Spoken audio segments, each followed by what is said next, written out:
Hi everyone, good morning. ఈరోజు మనం ఈ నిరుద్యోగము పేదరికానికి సంబంధించిన చాప్టర్లో ఇంకో క్వశ్చన్ ప్రీవియస్ ఇయర్లో అడిగింది చూద్దాము. అదేంటంటే వెన్ ఎప్పుడైతే workers have a job but కానీ they do not working their full capacity or skill level it is called as. దీన్ని ఏమంటారు అంటున్నారు. అంటే ఇంకోసారి తెలుగులో చూద్దాం. శ్రామికులకు పని దొరుకుతుంది కానీ వారి శక్తి సామర్థ్యాలు అభిలాషణీయమైనటువంటి రీతిలో ఉపయోగించబడవు. ఇప్పుడు జరుగుతున్నది అదే. సిటీలలో వాళ్ళ శక్తి సామర్థ్యాలు అభిలాషణీయత రీతిలో ఉపయోగించబడవు. ఈ క్రింది వాణిలో ఇటువంటి పరిస్థితిని ఏమంటారు?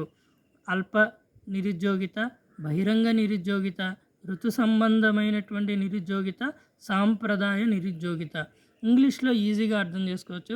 Under employment, open employment, seasonal unemployment, classical unemployment. ఇంకోసారి చదువుదాం, ఈజీగా ఉంటుంది.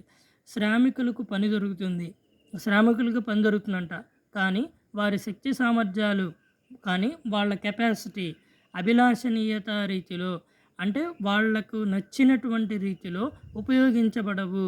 అవి ఉపయోగించబడతలేదంట.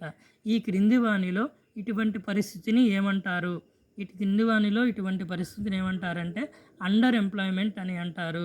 ఓపెన్ ఎంప్లాయ్మెంట్ అయితే ఓపెన్ అన్ఎంప్లాయ్మెంట్ కాదు, సీజనల్ అన్ఎంప్లాయ్మెంట్ కాదు, ఇది గ్రామీణంలో ఉంటుంది.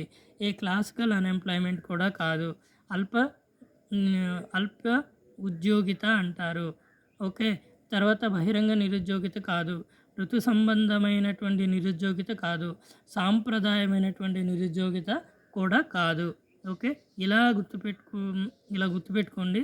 ఈ మూడు కాదు, ఇది కరెక్ట్. అండర్ ఎంప్లాయ్మెంట్ అనేటువంటిది కరెక్ట్. ఓకే.